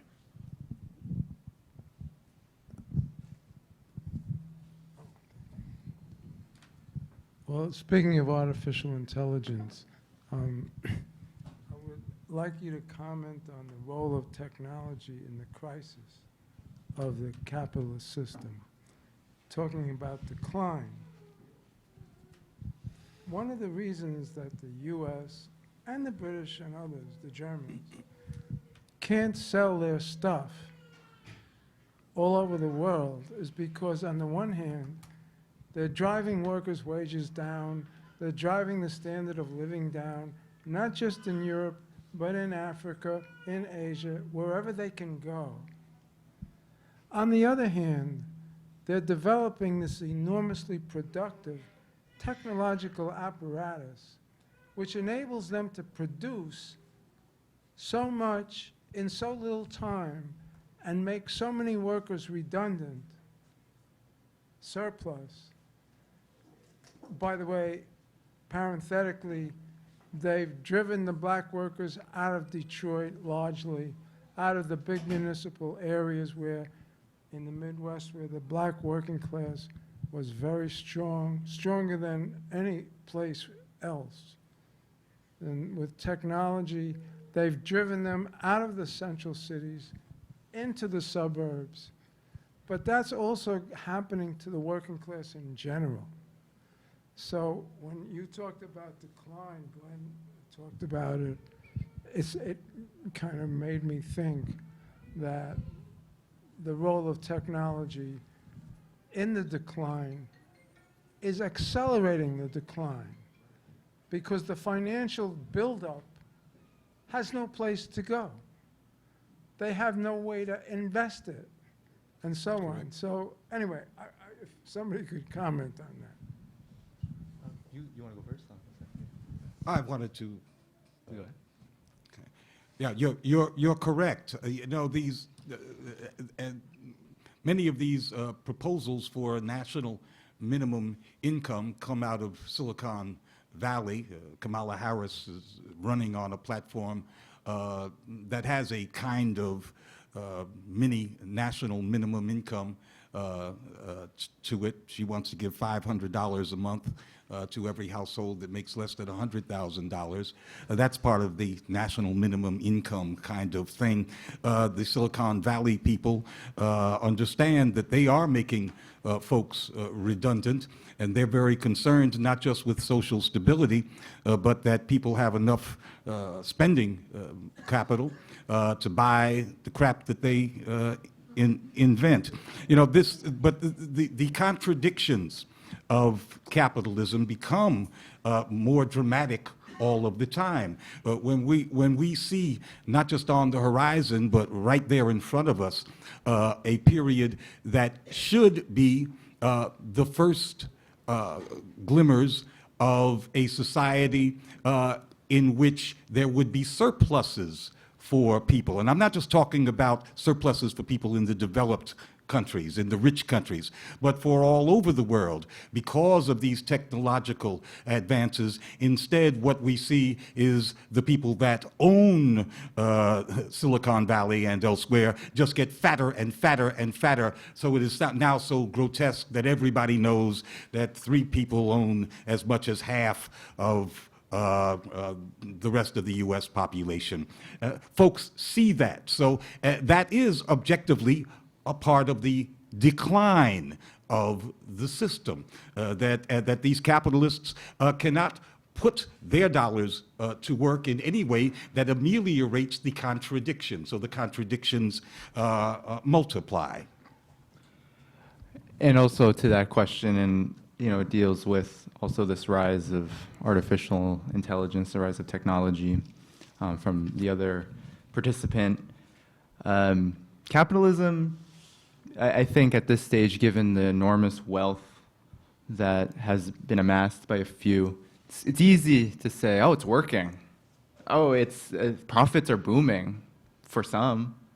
However, if you actually look at the rate of profit across the whole system, there is a decline because of the natural laws of capitalism inevitably require that the profit rate is determined by this negotiation between constant capital, the technology that we're talking about, and the variable capital, the people, the labor that needs to be exploited, and that is required, right? So the sphere of artificial intelligence taking over the world actually won't work under capitalism because there will be no one to buy the goods. There will be no one to sell the goods to. And so, in effect, this buildup of technology of high-tech capital seems like a boon right now for the billionaires, right? Sanders rails against the billionaires. Seems like a boon right now.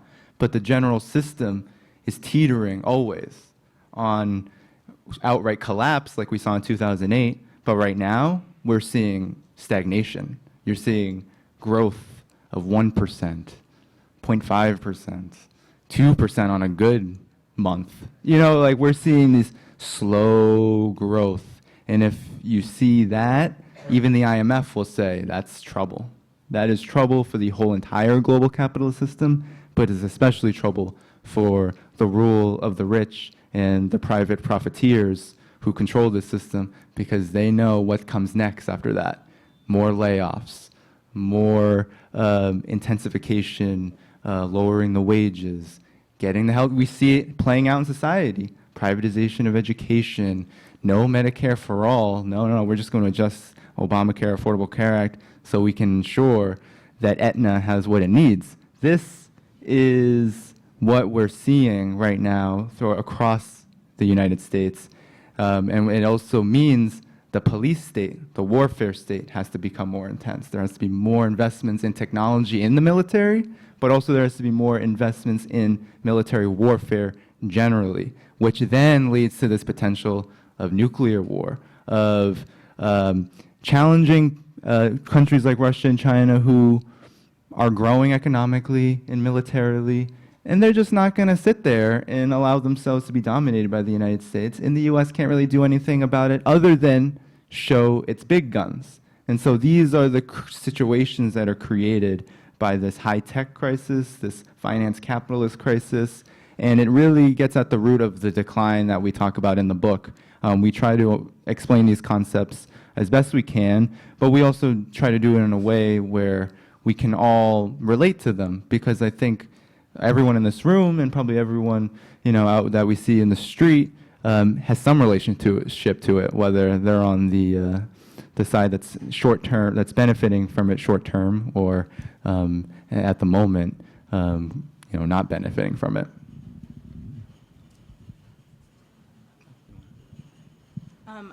I'd like to add, because to the question of AI, and so I see everything in using a carceral lens.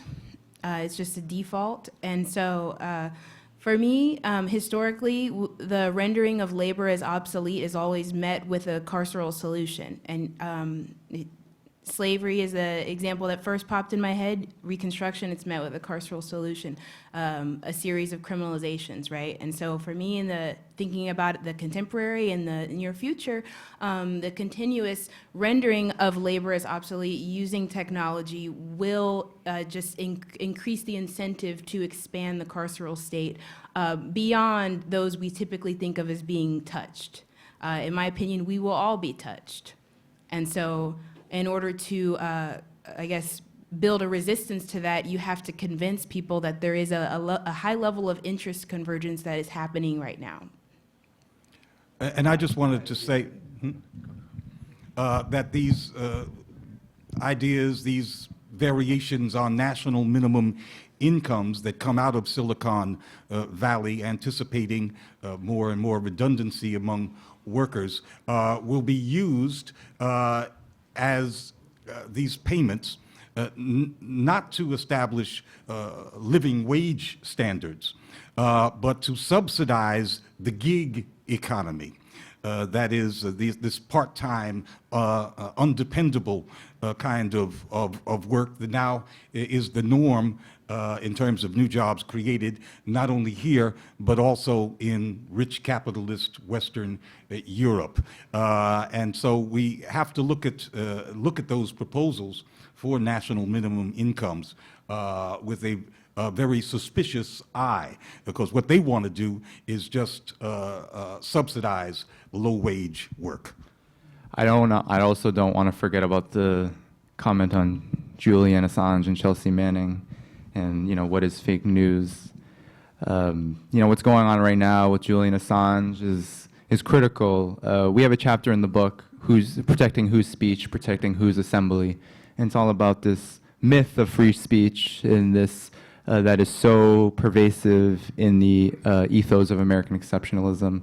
And I think what Julian Assange and Chelsea Manning and their situation right now truly represent is the climax of that myth being burst asunder right before our eyes in front of the entire planet.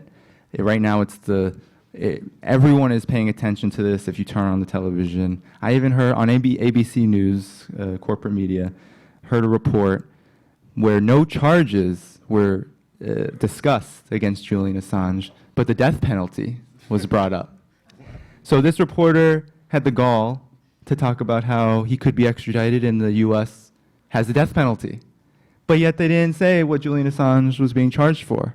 There are a bunch of charges against him, and all of which are quite embarrassing, and I don't think they want to talk about because they're so malicious, and it's so obvious that the reason that they want to kill Julian Assange and kill Chelsea Manning is because they did what our book does so close to the power structure. They took the secrets that unearth American exceptionalism and they distributed it for all to see. The criminal war in Iraq, the crimes that the United States committed, killing Reuters journalists, killing Iraqi civilians like it was sport. That's what the U.S. warfare state and the intelligence community is really concerned with. And I think we all have to stand with Julian Assange, stand with Chelsea Manning right now, and make sure that we put aside whatever. I know that there's always a lot of conversations given the Russiagate stuff that has really put Julian Assange in the crosshairs of the corporate state, and we really have to put that all aside.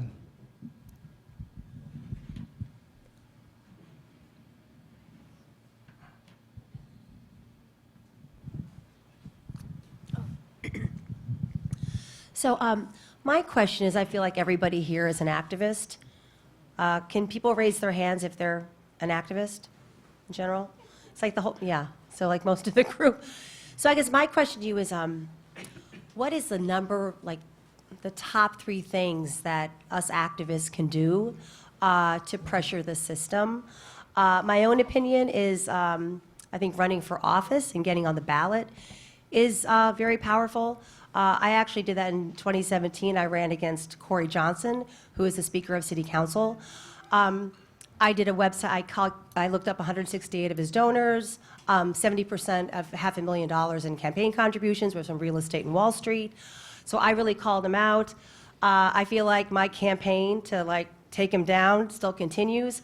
I put up posters of his face all over every empty storefront because I believe he's not really doing anything to help small businesses. So I don't know, what can us ordinary people do? I think we have a hand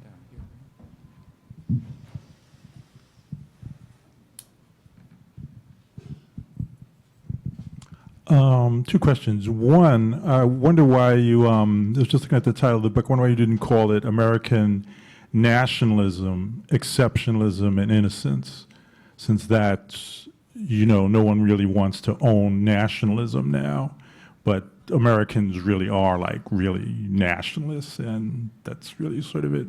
And the other thing, I know it's a history book and you're talking about history, but there's a real, very disturbing orientation to the past and historical repetition that I find just across the board. Like everybody's looking backwards, even like Bernie Sanders. Everybody looks like there's a neo-fascism.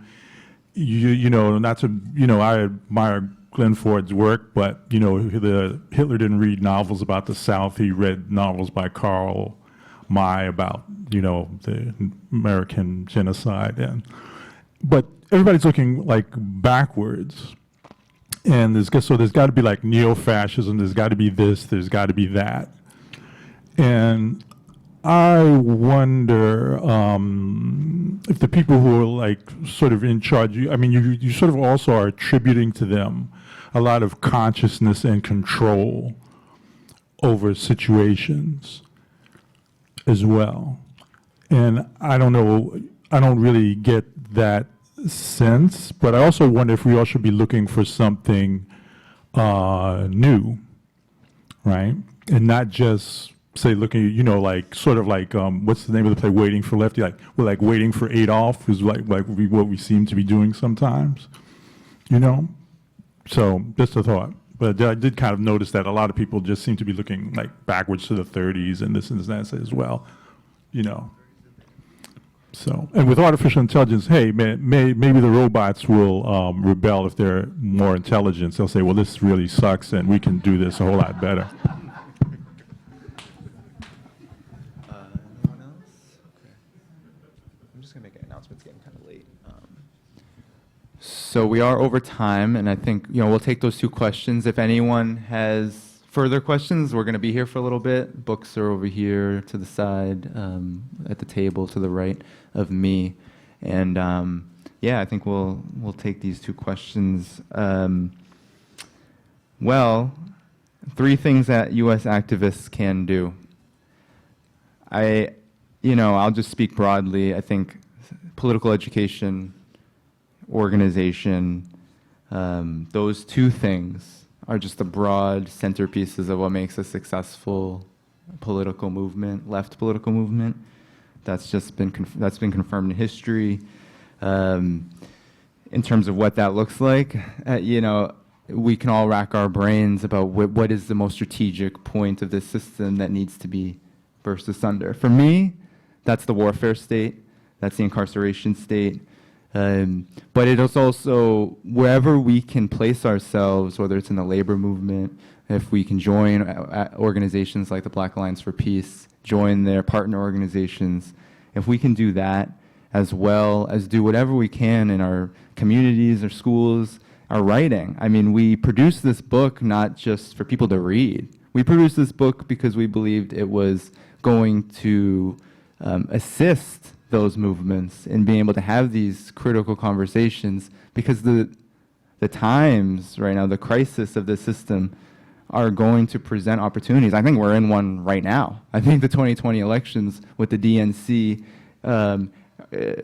at this moment where they're flooding the race with as many candidates to defeat Sanders as possible because they got caught rigging in 2016, the election against Sanders. That's a big opportunity to show masses of people that the Democratic Party is the war party, it is the party of Wall Street, and that can lead to independent alternatives to the system. And I know Glen is a part of some efforts that are doing just that. And in terms of American nationalism in this question, looking back, I get really angry with the Sandinista faction movement sometimes, not because of them, not because of the people that genuinely have this desire to win material reforms, but because those people like Ocasio-Cortez and Sanders constantly look back at a time that was once better, which in fact is rife with contradictions and outright lies. I hear Alexandria Ocasio-Cortez say this all the time.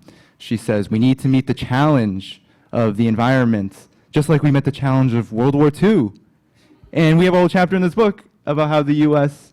has a whole narrative about saving the world in World War II, and how if we look at the U.S.'s true role from the early stages of the war in supporting Hitler through corporate donations, through corporate support, Henry Ford being one of his biggest backers early in an attempt to destroy the Soviet Union. That was the big hope in the early to mid 30s, before 41, when the U.S. entered after Pearl Harbor.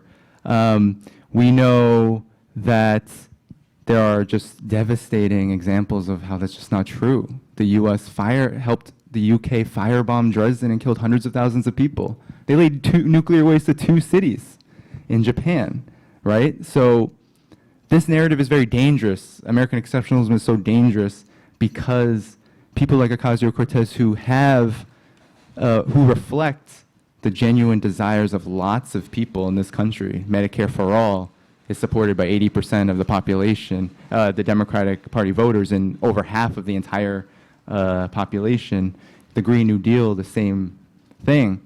But yet they still cannot detach themselves from this because it's the only way they can stay in the ruling structure. It's the only way that they can be tolerated, is if they make appeals to a time, to the golden age, the post-World War II period, when in fact we know, because of Jim Crow, we know because of just the realities of U.S. foreign policy, that in and of itself is very dangerous.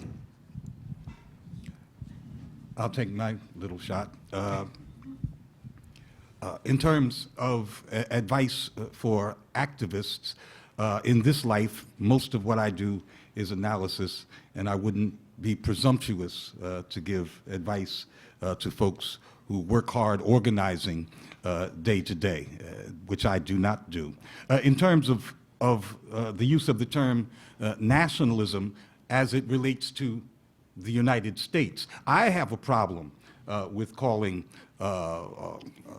white Americans nationalists, because I don't think that their worldview really bears much resemblance to a Malaysian nationalist, a Cuban nationalist, a Mexican nationalist, a Tanzanian nationalist.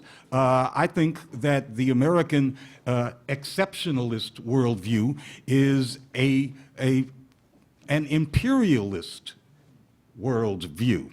And that's not the same as a Mexican nationalism. I don't think Mexicans aspire to be the rulers of the world. And I haven't done a thorough analysis of the difference in these nationalisms, but clearly on the face of it, they are different.